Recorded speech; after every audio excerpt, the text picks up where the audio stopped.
The 1998 Full Moon might not be one of Nollywood's loudest classics, but for those who remember, it had a distinct eerie charm that marked the era of spiritual thrillers and village set mysteries. With the plot revolving around Lucy's unsettling possession and the community's struggle to understand and deal with it, Full Moon brought together a group of actors who each contributed to the tension and cultural storytelling in their own way. Many of them would go on to shape Nollywood's golden era, while others quietly exited the scene. Here is the cast of Full Moon and where they are now. At number 17, we have Gentle Jack. When you talk about men whose names carried weight in Nollywood's action and spiritual cinema of the 2000s, Gentle Jack is one of those you just can't skip. In Full Moon, he played Bush Warrior, a character who was part of a savage tribe deep inside the forest. After Full Moon, Gentle Jack exploded. He became one of the faces of Nollywood's vigilante action era. He wasn't just acting, he was a presence. His physical build made him perfect for roles that involved strength, justice, and spiritual warfare. Through the 2000s, he became synonymous with justice-seeking muscle in films dealing with corruption, jungle justice, and the fight against evil forces, human or otherwise. Fans loved him because he brought raw intensity and believable anger to his roles. By the 2010s, Nollywood started shifting from straight-to-video to cinema-based productions, and Gentle Jack slowed down a bit, appearing in fewer films, but he didn't disappear. He began mentoring younger actors, offering guidance, especially to those coming into action roles. He also remained active on social media, occasionally posting throwbacks or updates from film set. He was still very much the action guy, but now with the wisdom of age. At number 16, we have Tom Jamanzi, who wore the heart of the old man. And if you're familiar with Nollywood structure, you already know what that means. He was the spiritual gatekeeper or the last stop for wisdom when all else failed. Jamanzi was one of those actors who embodied the wisdom role so naturally that even in real life, you would want to kneel when greeting him. In Full Moon, he was sought after to explain the mystery behind the moon's power, first by PJ, then Lucy herself. Post Full Moon, Tom Jamanzi remained consistent in Nollywood. He appeared in a string of classic films through the late 90s and early 2000s, often cast as a chief, elder, or the voice of reason. You'd see him in movies like Rattlesnake, Isakaba, and other foundational titles. While he never achieved the media fame of actors like Pete Edochie, he was respected in the craft and played a key role in building the credibility of Nollywood stories. He was one of those actors who made even low-budget productions feel serious because of how deeply inhabited his roles. In the 2010s, as Nollywood evolved and younger stars took over, Jamanzi's appearances became less frequent and he advanced as an elder statesman. At number 15, we have Kunle Koka. He played Barrister Andy, and from the name alone you can tell he was the modern voice in a traditional setting. He was the family's lawyer who wanted to help Lucy and Julie recover their property after Inspector Daniel chased them out of PJ's house. He confronted the inspector with the boldness of the barrister. After Full Moon, Kunle Koka didn't just hang around, he flourished. He became one of the most consistent faces in Nollywood when it came to playing intellectuals, politicians, lawyers, and white-collar professionals. He had a natural command of English and screen presence that made him believable in these roles. From the 2010s, he featured in solid, well-developed roles. He also ventured into voiceover work and directing, particularly in the documentary and short film space. By the 2010s and 2020s, Koka was part of the bridge between old Nollywood and the new, appearing in streaming projects, limited series, and cinema-level productions. He became a mentor as well, offering guidance to upcoming actors and occasionally speaking at Nollywood conferences. Kunle Koka is very much active, still based in Lagos and often involved in film and television. At number 14, we have Chidi Mokeme. He took on the role of Acid, one of the bold bodyguards brought in by PJ to protect Lucy after an attempted kidnapping and many threats on her life. Unfortunately, there wasn't much he could do when other men overpowered him and took Lucy to the chairman, who in a plot twist turned out to be PJ. After Full Moon, Chidi Mokeme's career picked up pace with enviable momentum. He quickly became a household name in Nollywood with hits like Abuja Connection, Critical Assignment, and His Excellency. His charisma, baritone voice, and ability to own the screen made him the go-to guy for roles that needed charm with a bit of danger. Then came Gulda Ultimate Search, the Nigerian reality adventure show that truly cemented him as a national figure. As host, Chidi blended his acting flair with real-world grit, guiding contestants through trials with that intense stare and smooth voice that people loved. But then he took a break. Health issues slowed him down down, and for a while, Chidi wasn't as visible on screens anymore. He spoke openly in later interviews about Bell's palsy, a facial paralysis that kept him from acting for a few years. But like any true Nollywood veteran, he made a comeback, and what a return it was. In 2023, he starred in Shantytown, Netflix original crime thriller series that brought back his intense persona in full force. Chidi Mokeme is still very active in Nollywood, now choosing his roles with care. At number 13, we have George Davidson. He played Pin, and just like Acid, he was one of the 2 bodyguards employed by PJ to guard Lucy. After Full Moon, George Davidson became a fixture in the 90s and 2000s Nollywood scene, mostly taking roles as a gangster or a thug. He starred in Dangerous Men, Formidable Force, End of State of Emergency, among other action-packed movies. After the 2000s, he faded into the limelight with limited roles and gave way to the modern phase of Nollywood, and no notable films to his name after the 2010s. Next, at number 12, we have Peter Berno. He played the role of Tony, one of Lucy's many uncles. Tony was one of those involved in the murder of Lucy's biological parents, and she sought after him for revenge. He was the first to face her vengeance and was killed. After Full Moon, Peter Berno continued to be a steady force in Nollywood. He was known for authoritative roles, often playing the rich uncle, the villain, or the respectable elder. Films like Glamour Girls and Living in Bondage cemented his place in Nigerian film history. He had a unique way of delivering lines, measured, menacing when necessary, always composed. Sadly, in his later years, health problems plagued him. He suffered a stroke that left him partially paralyzed, and the industry he helped build largely turned its back on him during this time. Peter Berno passed away in May 2015. His death was a stark reminder of how poorly Nollywood sometimes treats its pioneers, but his fans have never forgotten him. At number 11, we have Ashley Nwosu. He stepped into the deeply spiritual role of the pastor, a figure embodying the moral and divine authority within the storyline. In a film haunted by possession, fear, and cultural tension, his character served as the spiritual force. When Lucy was little, she was brought to him by Julie, and he prayed over the possibility that she was possessed. After Full Moon, Ashley Nwosu continued to rise as a dependable actor in Nollywood's golden era. He was already known for his role in Rituals, and he remained a constant figure in home videos through the late 1990s and early 2000s. Often cast as a father, pastor, or elder statesman, Ashley had a very grounded screen presence. He wasn't the type to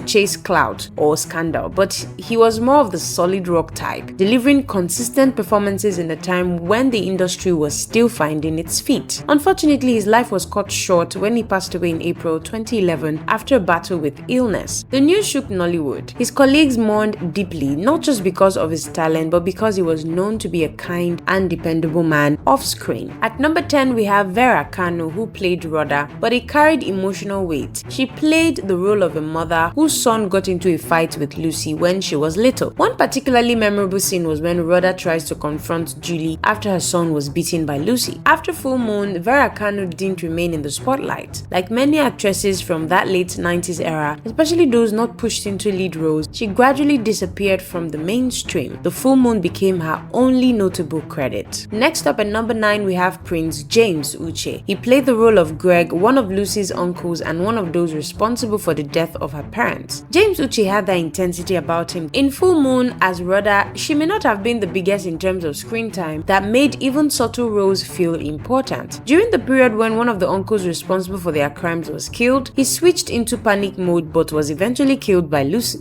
Outside Full Moon, Prince James Uch became a staple in Nollywood classics like Igodo and Lost Kingdom. He was one of those actors you saw and immediately felt the story would take a serious turn. But behind the fame, his personal life faced serious challenges. In the 2010s, Prince James Uch battled kidney-related health issues. His situation drew national attention when he was reported to be in dire financial and medical condition. The industry rallied behind him to raise funds. Unfortunately, help came too late. Prince James Uch passed away in March 2017, a moment that broke the hearts of fans and fellow actors alike. At number 8, we have Alex Lopez. She took on the role of Stella in Full Moon, Lucy's close friend who was framed for murder in another attempt to frustrate Lucy. After Full Moon, Alex Lopez, who is half Brazilian and half Nigerian, continued acting. She appeared in some notable movies in the late 90s and early 2000s like Domitila 2, Karashika, and Abuja Connection, but over time her presence dwindled. By the late 2000s, her name had become one of those nostalgic reminders of early Nollywood. Her last notable film was in 2008, and since then, she has been living her life off camera. At number 7, we have Jabari. He played the role of Mike in Full Moon, and his character probably added a youthful energy to the film. Mike was Lucy's boyfriend, someone caught in the web of love, confusion, and fear. Jabari's charm was his relaxed, modern energy, which brought balance to the more intense traditional and spiritual character. But unfortunately, he was killed in an attempt to get Lucy. After Full Moon, Jabari's name faded from Nollywood credits. Unlike some of his co-stars, he didn't transition into major roles or directing. His time in Nollywood seems to have been brief, and his post-film life remains largely undocumented. At number 6, we have Ejiro Ekakada. She played the role of Lucy when she was a little girl. She embodied the role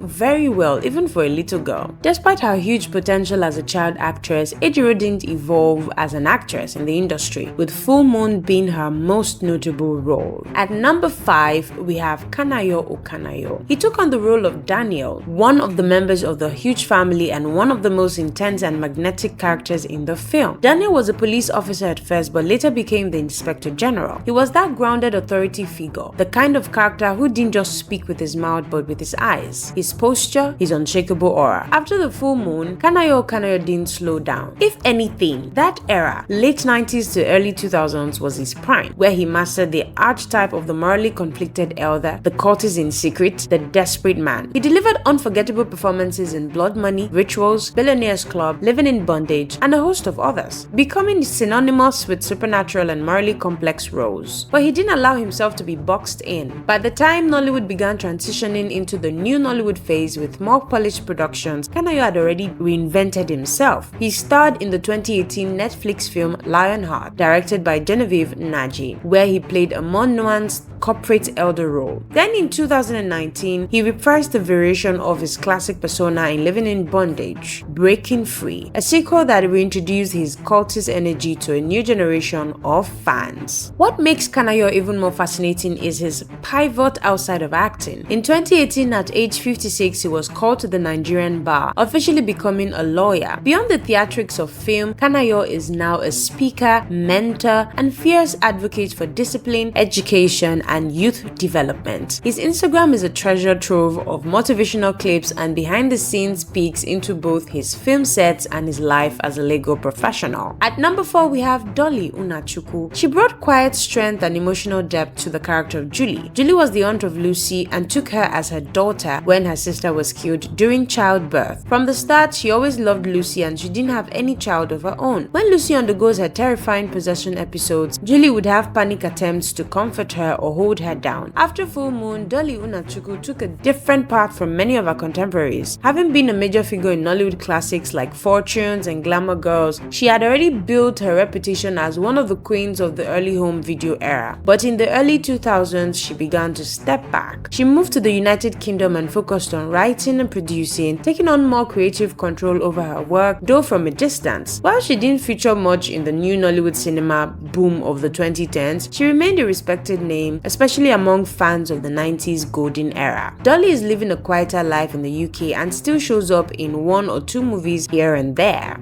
At number 3, we have Pete Edochie. His role as the uncle in Full Moon was exactly what you'd expect from a man who has long defined the very essence of gravitas in Nollywood. As uncle, he was the wise elder, the patriarch whose presence alone could silence a room. He wasn't loud or vocal, he was composed, but with a simmering intensity that suggested he knew exactly what was happening even before others did. He loved Lucy even after discovering that she had supernatural powers and always defended her even when the other family members didn't. Post Full Moon, Pete Edochie's legendary status only grew. Already famed for his role as Okonkwo in the NTA adaptation of Things Fall Apart in the 80s, the 90s, and 2000s, it cemented him as Nollywood's ultimate patriarch. From kings to prophets to village elders, he played them all with unmatched grace. He starred in films like Igodo, Oduduwa, Rituals, and Billionaires Club, and never once did he feel miscast. Even in a film with a weak plot or shaky camera work, Pete convinced Edochie could salvage a scene with a single expression. Despite the rise of younger actors, Edochie remained relevant through the 2010s and 2020s. In 2018, he appeared in Lionheart alongside Kanayo and Genevieve, portraying a corporate magnate with that same old world wisdom. He became more than just an actor, he became a cultural ambassador, often speaking on Igbo traditions, language, and heritage. While he no longer appears in as many films, his presence is still felt. At number 2, we have Ola Fode. He played PJ in Full Moon, the adopted father of Lucy. He was part of the brothers who inherited a huge fortune from selling their oil-rich land. But in a plot twist, PJ was the mastermind behind the killing of Lucy's biological parents, and when he discovered that Lucy had spiritual powers, he also tried to kill her but was turned into a clay sculpture. After Full Moon, Olushola Fode maintained a steady presence in Nollywood. Though he was never a celebrity in the flashy sense, he took on more thoughtful, often secondary roles in films like The Senator and Passion of the Soul, always playing the intelligent, calculated figure. But where Fode truly made his mark was in academia. He became a lecturer and theatre director at Lagos State University, LASU, mentoring hundreds of young actors and directors over the years. His contribution to Nigerian film and theatre extended beyond the screen. He helped shape the minds that would carry Nollywood forward.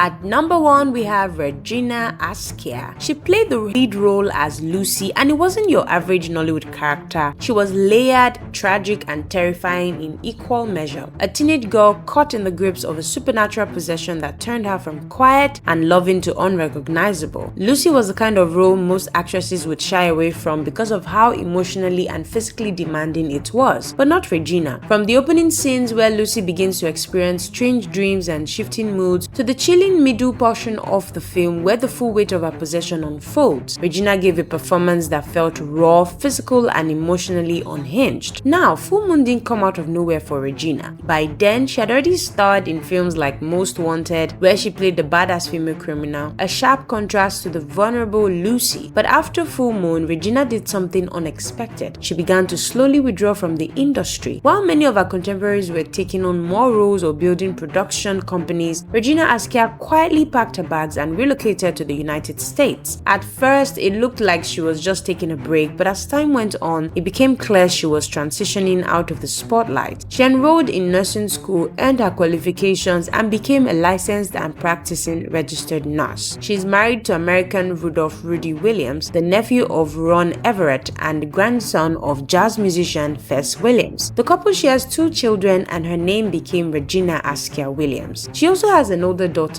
model Stephanie Onek, from a previous relationship. Only 3 months after relocating to New York City with her family, Asia Williams survived the September 11, 2001 attack on the World Trade Center, escaping from the building where she worked at the time. She never completely left acting and took up some roles in the 2010s, but has been out from the industry since then, focusing more on her life in the States.